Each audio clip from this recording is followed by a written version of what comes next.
पुण्याच्या रस्त्यावरून एक माता हातामध्ये पिशवी घेऊन चालत होती. पिशवीमध्ये एक लुगडं होतं, अंगावरती एक लुगडं होतं. आणि त्या काळामध्ये स्त्रियांनी घराच्या बाहेर पडायचं, समाज परिवर्तन करायचं. समाजाला मान्य नव्हतं. तिच्या अंगावरती शेण फेकलं जायचं, तिच्या अंगावरती चिखल फेकला जायचा, दगडांचा मारा केला जायचा. तरी सुद्धा ती माऊली अविरत चालत होती. प्रत्येक पाऊल पुढे उचलत होती. जेवढ्या वेदना तिच्या शरीराला होत होत्या त्याच्या कितीतरी पटीने, जेवढ्या वेदना तिच्या शरीराला होत होत्या त्याच्या कितीतरी पटीने वेदना तिच्या मनाला होत होत्या. हे सगळं काही ती सहन करत होती. एका पडक्या वाड्यामध्ये जात होती, एका पडक्या वाड्यामध्ये जात होते. अंगावरचं शेणाने आणि चिखलाने मागलेलं लुगडं दूर करत होते. आणि पिशवीतलं लुगडं अंगावरती चढवत होती. आणि ती सावित्री आई माझ्या 8-10 लेकींना शिकवत होती. म्हणून या देशामध्ये लाखो सावित्री आई तयार झाल्या.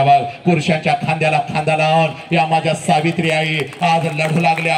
ए माते, ती सावित्री आई म्हणजे तू आहेस बघ. ती सावित्री आई म्हणजे तू आहेस बघ. ए पोरे, तू एवढी स्वस्त नाहीस पोरे, तू एवढी स्वस्त नाहीस. कोणी पण यावं, तुझ्या शरीराचा उपभोग घ्यावा.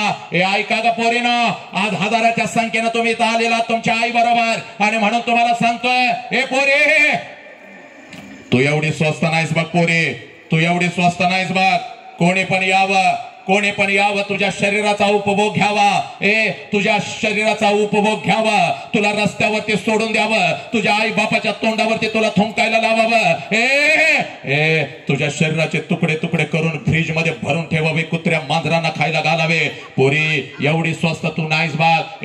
सांगा आपल्या पोरीला ती कोणाच्या पोटी जन्माला आलेली आहे. सांगा आपल्या पोरीना ती कोण आहे. हे पोरी, दुसरं उदाहरण देतो बाग. तू कोण आहेस याची जाणीव तुला झाली पाहिजे बाग. आज महाराष्ट्राला गरज आहे बाग, आज देशाला तुझी गरज आहे बाग. पोरे, तू तुझी ओळख विसरलेली आहेस बाग. हे बाग, 5 लाखाचं सैन्य घेऊन औरंगजेब या स्वराज्यावरती आला होता बाग. 5 लाखाचं सैन्य घेऊन औरंगजेब या स्वराज्यावरती चालून आला होता. छत्रपती शिवाजी राजे निघून गेलेले होते, माझ्या आऊजी जाऊ निघून गेलेल्या होत्या. संभाजी राजांचं बलिदान झालेलं होतं. राजाराम महाराज आम्हाला सोडून निघून गेलेले होते. आणि 5 लाखाचं सैन्य घेऊन आलेले औरंगजेबाला वाटलं आता हे स्वराज्य माझं आहे, हे स्वराज्य माझं आहे. पण नाही पोरीनं, एक रणचंडिका उठले, घोड्यावरती बसले, हातामध्ये तलवार घेतले आणि 5 लाखाचं सैन्य घेऊन आलेले औरंगजेबाला शेवटचा श्वास याच मातीत घ्यायला लावला. तिचं नाव तारा राणी आहे. आणि ती तारा राणी म्हणजे तू आहेस पोरी, ती तारा राणी म्हणजे तू आहेस.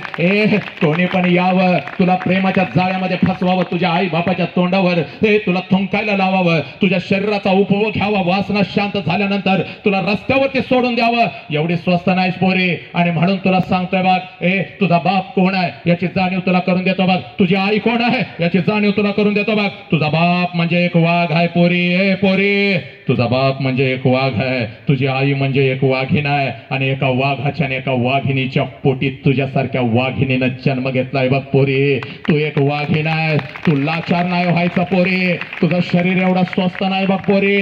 आज घरी जायचं आणि आपल्या वाघाच्या म्हणजे बापाच्या नजरेमध्ये नजर घालायची, आपल्या आईच्या नजरेमध्ये नजर घालायची पोरी. हे पोरा, तू पण ऐक रा. हे बाग, बापाच्या उंची एवढी आणि आईच्या उंची एवढी उंची झाली म्हणजे बापा एवढ्या आई एवढ्या वेदना आपण कधीच सहन करू शकत नाही पोरा. बापा एवढी उंची झाली म्हणून तोंडामध्ये तुझ्या मावा काय येतो. डॉक्टर झालास, इंजिनियर झालास आणि पुण्यासारख्या मुंबई सारख्या शहरामध्ये हातात सिगारेट घेऊन काय फिरतोस. अरे तुझा बाप उन्हामध्ये तापतो, तुझी आई तर कणकण झिजते आणि आई बापाला मान खाली घालायला तू लावतोस. कारण तुला आई नाही कळाली, तुला बाप नाही कळाला. म्हणून पोरा एका मिनिटात सांगतो बघ, माते, तुझ्यामध्ये किती ताकद आहे याची जाणीव तुला करून देतो बघ. माझा राजा जिजाऊच्या मांडीवरती खेळत होता बघ.